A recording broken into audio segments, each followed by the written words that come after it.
It is said that certain precious stones are lucky, but Mr. Boddy was not superstitious. Rubies were precious because they were valuable. That was all. There was a fortune to be made by anyone who invented a way of manufacturing artificial rubies. And when one of the guests found such a way, then surely it must lead to wealth and happiness. Good friends would share in the fortune, and neighbors rejoice in the success of their friends. Maybe. But maybe rubies are not so lucky, because good luck seemed to desert Arlington Hall just as surely as it deserted poor Mr. Boddy himself.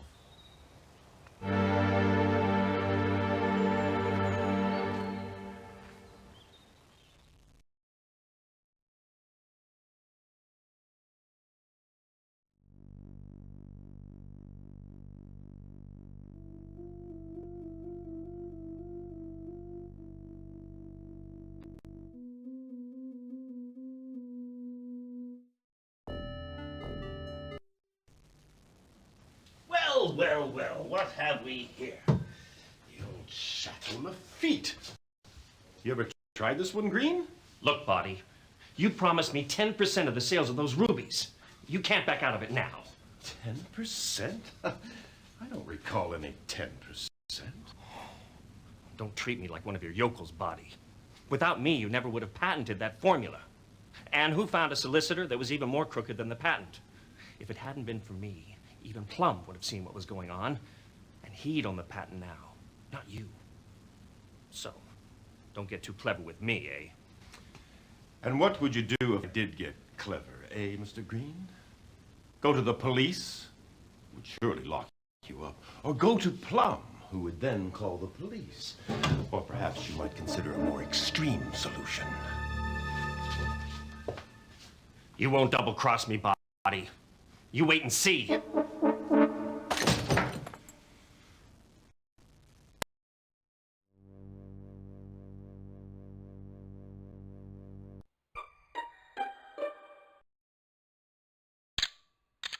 A stain on the floor. Tests show it to be wine.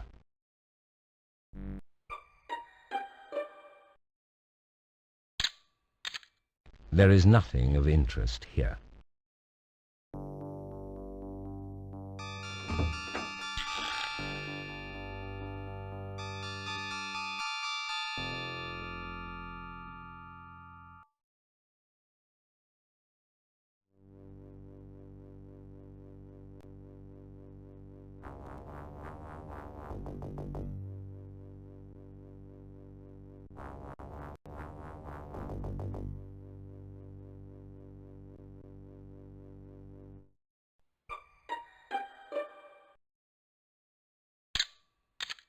Fire grate, ash and fragments of paper. Plum's signature identified.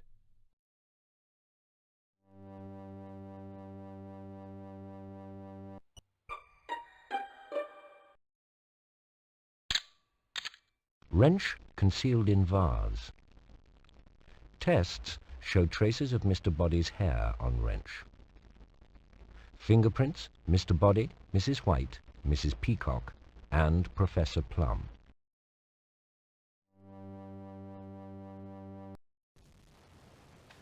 I don't want you involved in this thing, that's all. What, Uncle Boddy using the professor's formula, or whatever it is? Are you involved with Boddy? Yes. And it's all going wrong. That's why I don't want you involved. But I am involved. I don't care what you've done. All I can tell you is that if Boddy double-crosses me, we're going to lose the money we need to get married. I'm still here to get married. I've got to find out whether Plum kept any records of his formula or of the first rubies he made.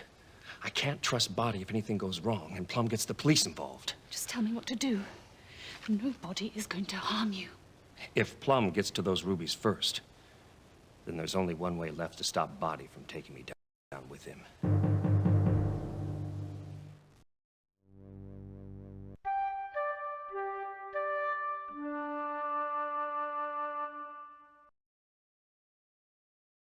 Yes, I saw the lead pipe. but I don't think it's my place to go around naming names. All I will say is that I saw it with a gentleman going towards the billiard room. I went into the library and there was this great dirty wrench lying on the bookcase. I couldn't believe that anybody could be so careless. It could have scratched that bookcase, and it's a very old one. I put the wrench back in the cupboard in the hall. Everybody felt really sorry for the Professor and Mrs. Peacock. They both stood to lose a lot because of Boddy. But nobody thought about me. The Professor had promised to buy me a retirement cottage with the money he made from the rubies.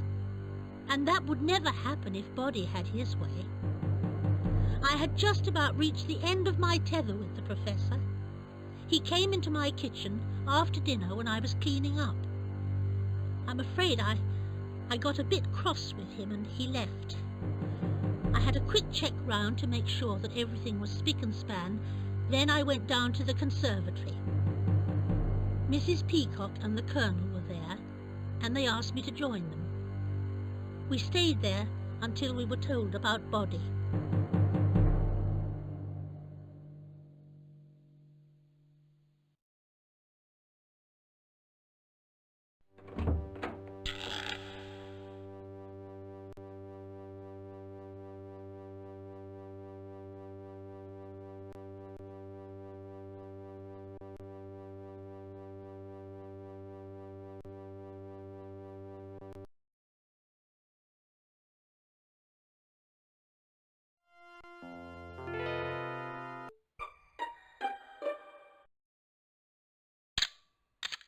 Rope lying under the table.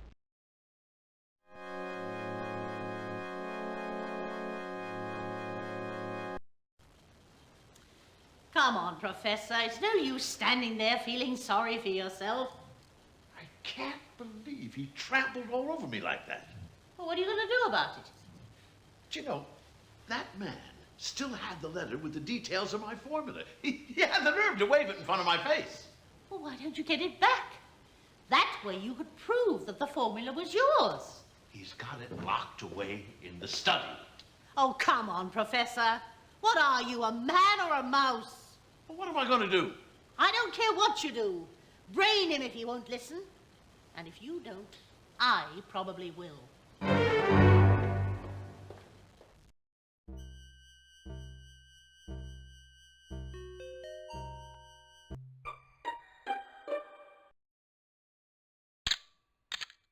There is a safe concealed in the sideboard, but there is nothing of interest in it.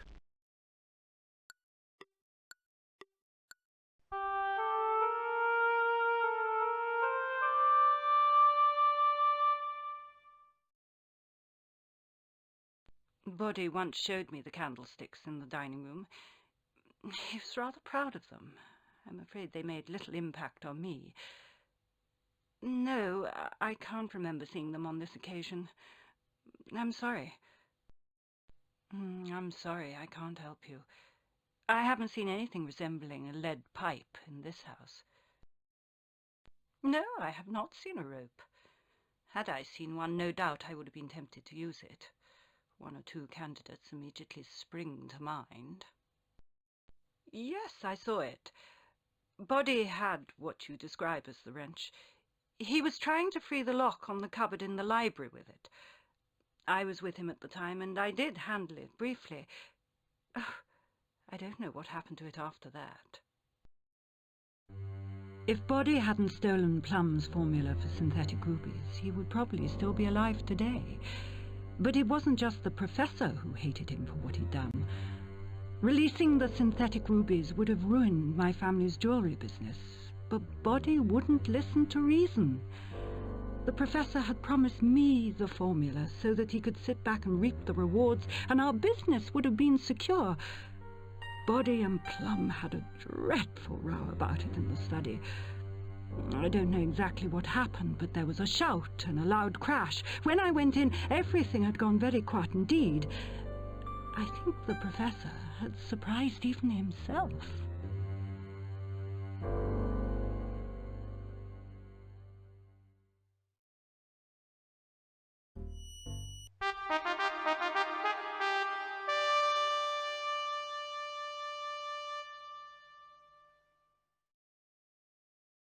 Look here, I know there are some candlesticks in the dining room, but unless somebody actually started pouring gravy from them, I wouldn't notice them. Well, it's not the kind of thing that registers with me, I'm afraid. I mean the candlesticks, not the gravy. Ah, well, yes, I did have contact with the lead pipe, yes. You see, I had this ridiculous idea of frightening Boddy with it, but fortunately for me, he was with somebody at the time, and I never got a chance to use it.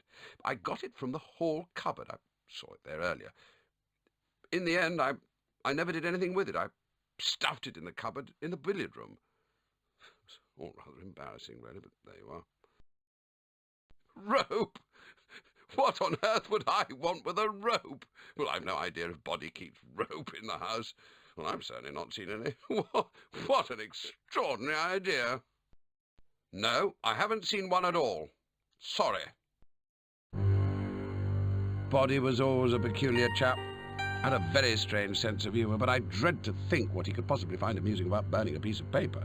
Nevertheless, that's exactly what he was doing earlier in the lounge, and he was chuckling to himself like the devil. I don't think he'd have been quite so amused if he'd bumped into Miss Scarlet earlier. I was reading quietly in the ballroom when in she came, brandishing a gun. Poor girl looked totally dazed, but seemed determined to see off old Boddy. Hadn't quite got to the bottom of it all before I wrestled the gun off her. Perhaps she tried again later, and this time with rather more success.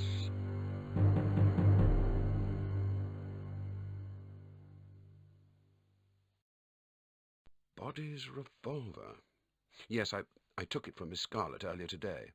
I found her in the ballroom waving it about. She was quite clearly distressed. I managed to get it from her and took her off to calm her down. Now, I did leave the gun behind, intending to go back for it when I dealt with Miss Scarlet. However, what with one thing and another...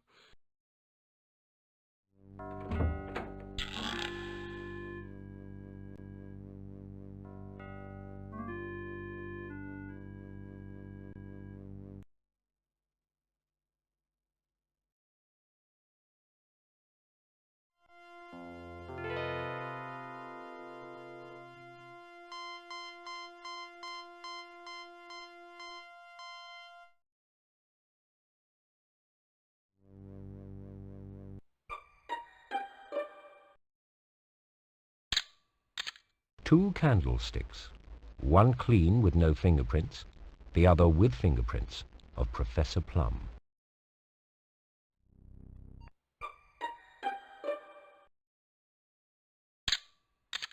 The cookbook contains a carbon copy of a letter from Professor Plum to Mr. Boddy, accompanying the prototype synthetic rubies.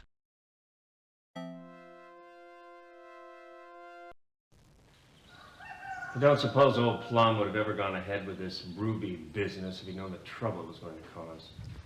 Well, don't stop blaming him for what Mr. Boddy's done. Nobody forced Mr. Boddy to steal his idea, did they? Now, why don't you stop worrying about whose invention it was and do something useful? You can get me some string from that cupboard. Hardly affects you, does it? Doesn't affect me. Well, you people never did look beyond the end of your noses, did you? I know more than you think about the professor's invention. I'm sorry, I didn't mean to... You see, I helped the professor write that letter to Mr. Boddy.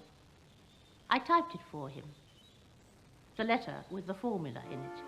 I kept a carbon copy of that letter. Where is it? Can I see it? No, you may not see it. But it's safe. I shall choose the time when it's right to use it.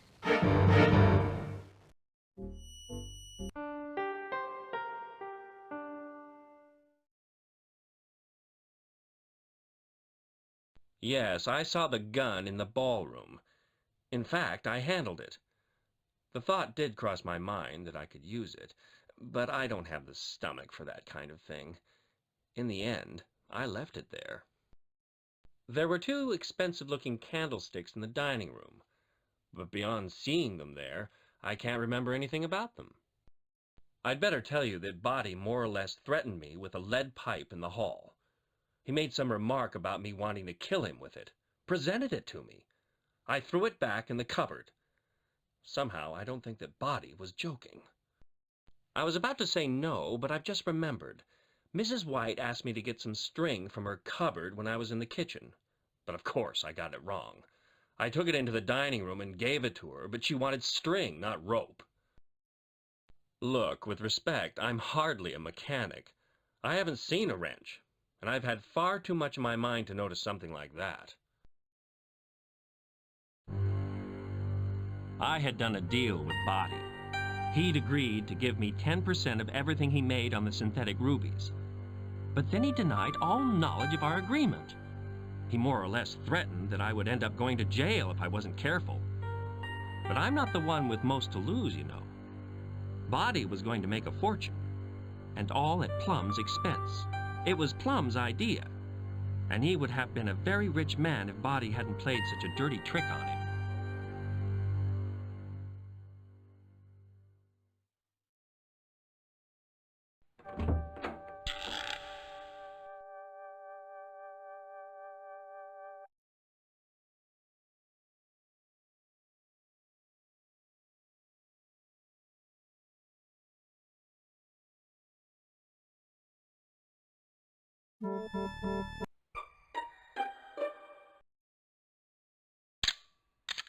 A bottle of milk spilt on floor.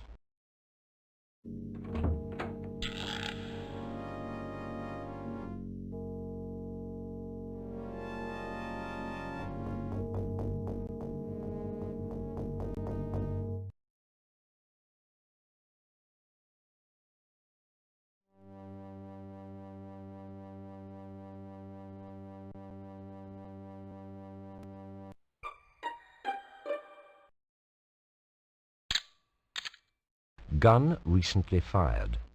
Fingerprints Mr. Green and Colonel Mustard.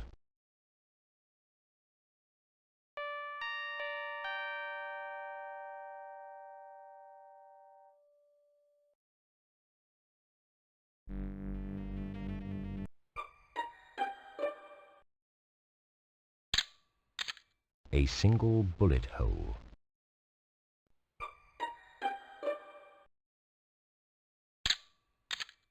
Knife in drawer. Fingerprints Professor Plum, Mrs. Peacock, and Mr. Boddy.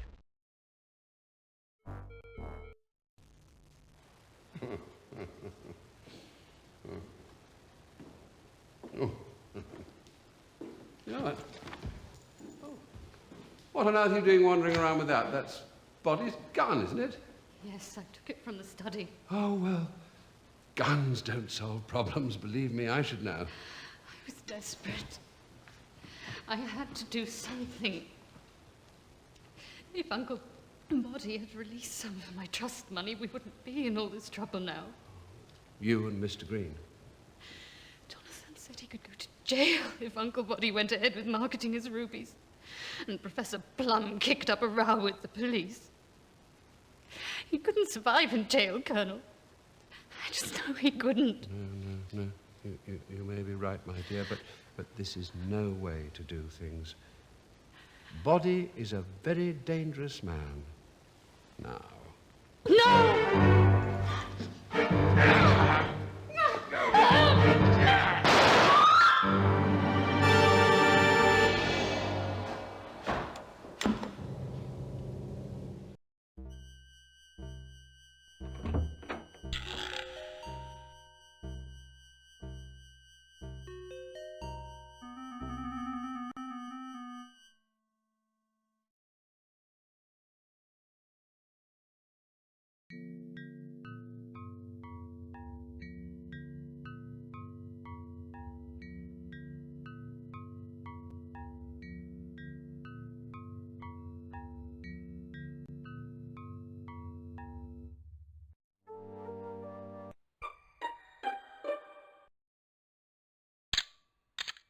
A billiard cue. Fingerprints Mr. Boddy.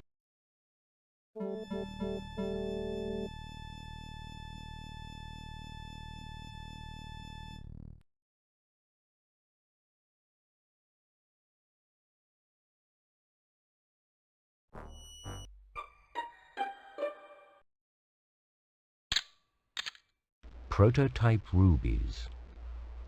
Fingerprints Mrs. Peacock and Mr. Boddy.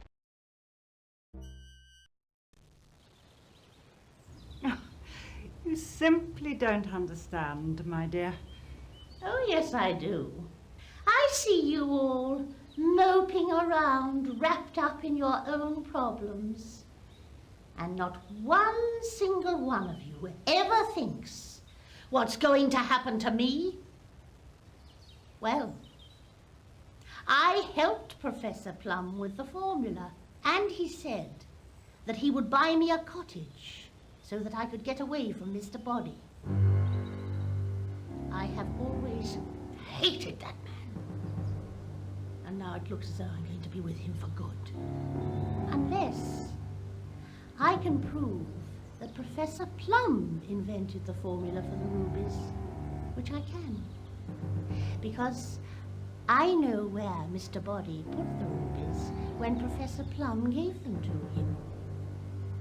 He used to call them his prototypes.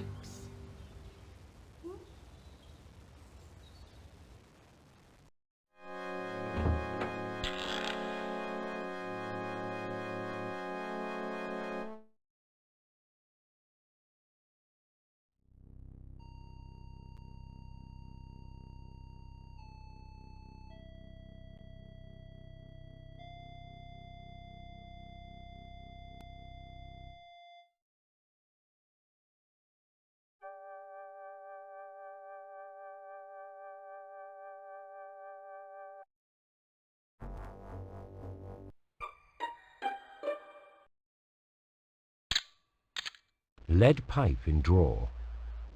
Fingerprints smudged, but identifiable as Mr. Green's, Mr. Boddy's, and Colonel Mustard's.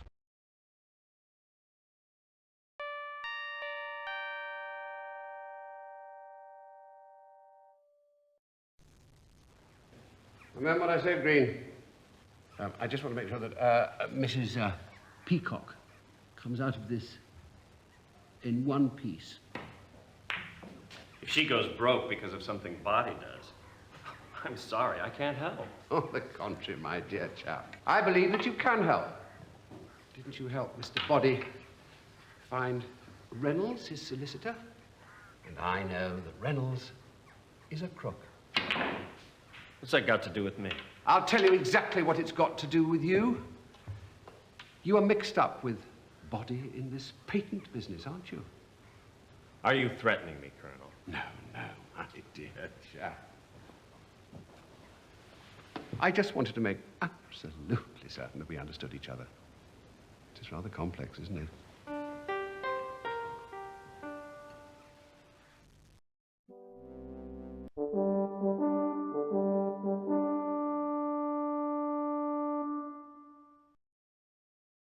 No, I'm sorry. I don't remember seeing anything like that at all. I'm not even sure I know what you're talking about. If there was such a thing, it would be in the cupboard in the hall with all the other junk. I do know the knife you mean, but I'm not sure whether I saw it or not this weekend. I did see Mrs. Peacock in the library, bending down by the cupboard there. I'm fairly certain that she had a knife of some sort in her hands. Yes, I did handle the gun. I knew where Uncle Boddy kept it in his study, and I took it. It's no use asking me what I was going to do with it. I don't know. I was simply desperate. All I can remember is going into the ballroom with it, and then Colonel Mustard took it from me. Thank God he was there. Well, of course, I know that there are 2 rather fine candlesticks in the dining room. Mrs. White takes good care of them. They're always gleaming, although I can't honestly say that I've noticed them this weekend. No, I certainly have not seen a lead pipe. If this were a game, I'd assume it was some kind of trick question. Spot the odd one out. Is it lead, is it brass, or is it copper? But the answer is still no. I haven't seen a lead pipe. Have I seen a rope? Really? This is a country house, not a rodeo. Surely if there was a rope, it would have been outside in the sheds or the garage, wouldn't it? I certainly haven't seen one in the house. I expect the Colonel's told you by now about my dreadful behaviour in the ballroom earlier. You will know that I had a gun, Uncle Boddy's gun. I really thought that I might use it. I just couldn't stand the way he was playing with all our lives. I didn't kill him. The Colonel managed to stop me. but I'm not surprised that somebody did. Even Mrs. Peacock was behaving in a most unusual manner. I glanced into the library and she was bent down by one of Uncle's cupboards. I could have sworn she had a knife in her hand.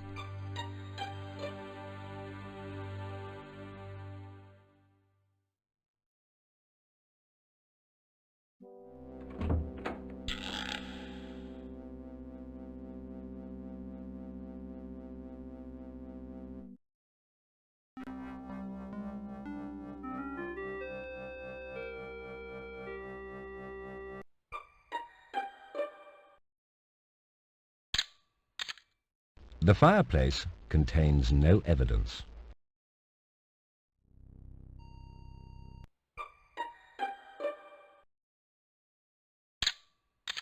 Lock forced. Books in cupboard. Fingerprints on cupboard door. Mrs. Peacock and Mr. Boddy.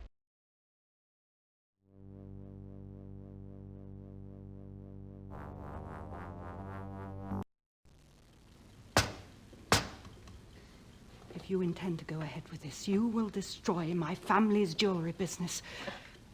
As a gentleman, you owe it to me.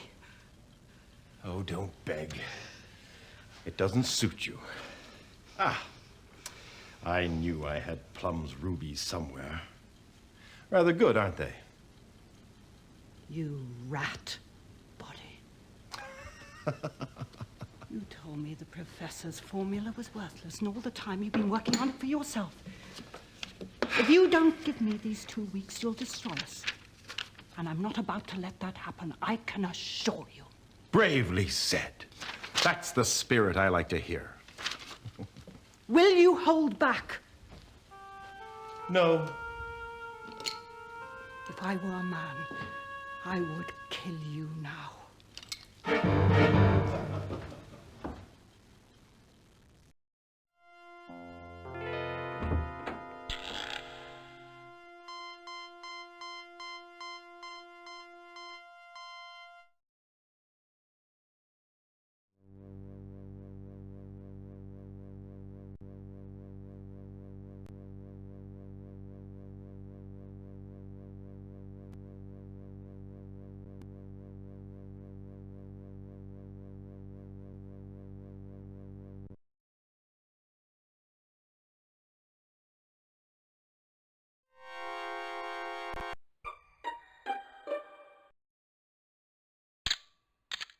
The window is broken.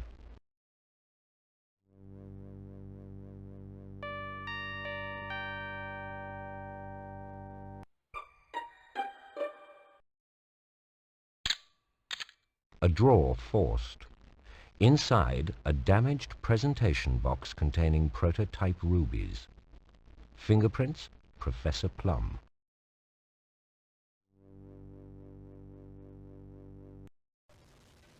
You know these rubies are identical to the ones I sent you with a formula. How could you say they aren't? They're exactly the same. Really, Plum, you are slow on the uptake. Your ideas didn't work in production. Your rubies were a fluke, a one-off. I had to chuck out most of what you did. I gave you my formula in trust, Buddy. You said you'd get one of your people to look it over and see if it was viable. And now you've patented it as your own idea. You sent me an idea for making synthetic rubies. A marvelous idea. But it didn't work. I developed a formula that did, and that formula is now my patent. It has nothing to do with you, Plum. Now get out before I throw you out. That's right, Buddy. First steal my ideas, and then threaten me. That's about your level, isn't it, eh? Hey? I'll show you what I think of your patent.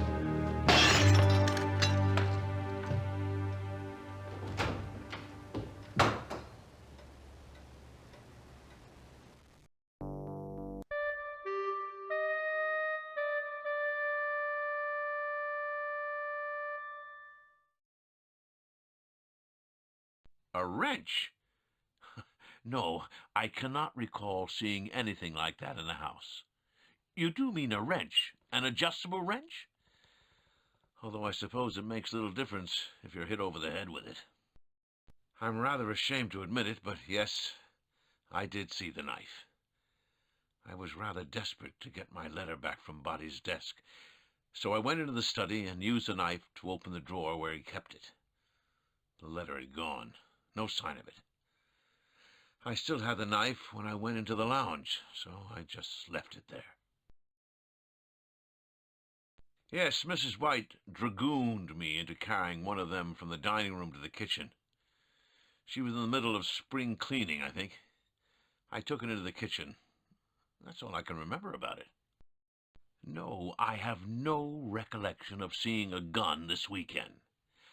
I do believe it's the kind of thing I would have noticed had it been in the vicinity. However, I am now certain that I heard a gun being fired in the ballroom. You really do ask the most extraordinary questions. If I were about to kill Boddy, the last thing on earth I would use is a lead pipe. Think of the mess. I would surely use something a little less primitive. Well, to answer your question, I have not seen a lead pipe. No, I have not seen any rope. It's hardly the kind of thing Mrs. White would allow in her domain, is it? She's far too house-proud to allow great hunks of rope to float about the place. If there was any, it would have been in a cupboard somewhere.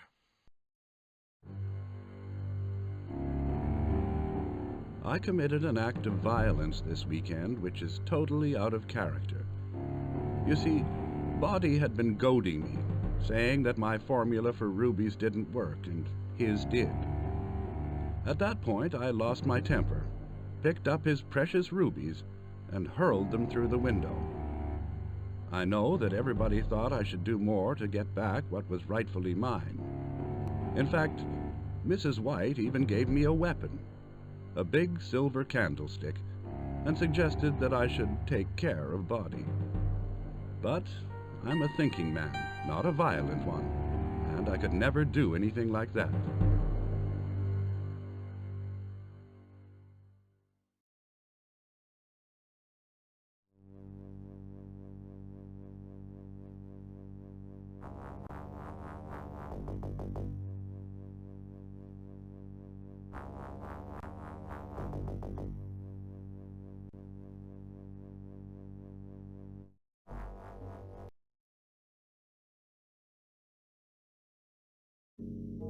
Wrench concealed in vase.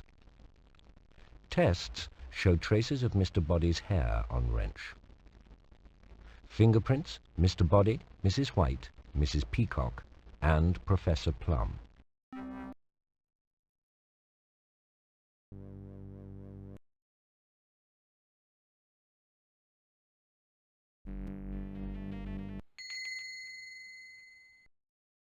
You think the murder... And this is your accusation? You think the murderer was Professor Plum, in the kitchen, with the wrench? Congratulations, you've got it all right. Let's go back and have a look at it step by step and see how it happened. Mr. Boddy had made a complete fool of Professor Plum. Not only had he lied to him and stolen his ideas for the synthetic rubies, he'd also seen to it that by selling his version of the rubies, the professor would stay poor while he got very rich indeed.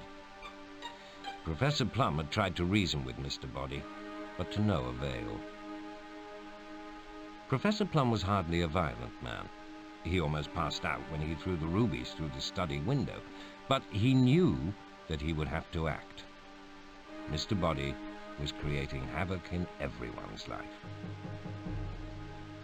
Professor Plum tried to talk to Mrs. White in the dining room.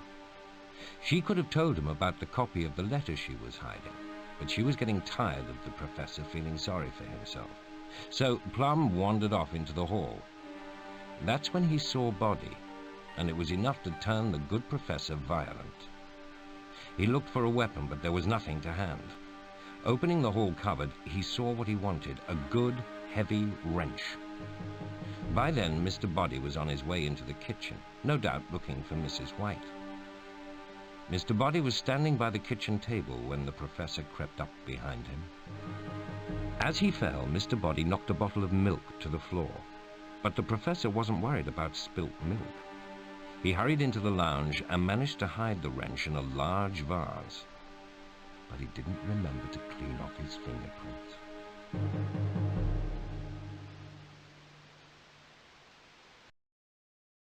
And there you have it. That's how Mr. Boddy met his fate. Why not come back again and see if you can solve the next murder at Arlington Hall? Hmm?